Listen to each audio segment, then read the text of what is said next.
With the arrival of the High Negotiations Committee at the UN, it seemed at long last that a breakthrough had occurred. We had a 1 and 2 hours meeting with the HNC.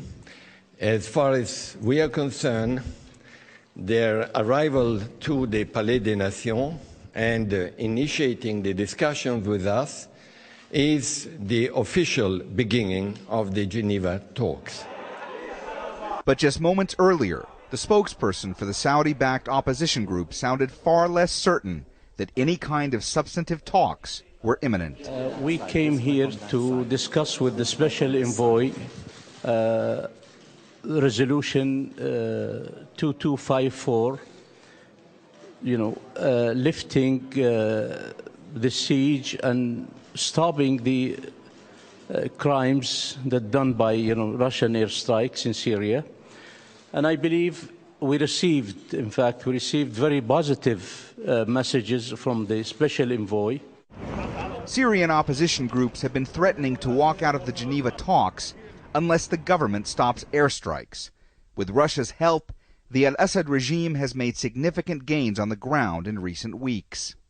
Today, with the implication of Russia on the ground, the balance forces is in favor of the regime.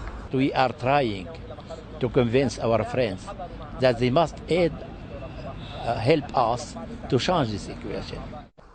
As pressure mounted on the Syrian opposition to start these proximity talks in earnest, more members of the HNC arrived. We came here with a clear message from the Syrian people to tell the world the reality on the ground in our country.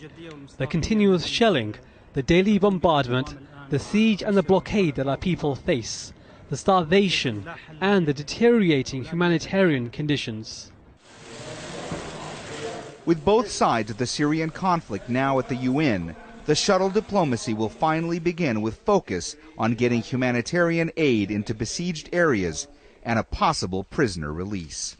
After days of difficulties, now comes the hardest part, trying to build on the small amount of momentum achieved in the last several hours. The UN may be cautiously optimistic, but when it comes to Syrian negotiators here, both for the regime and the opposition, mutual distrust has yet to subside.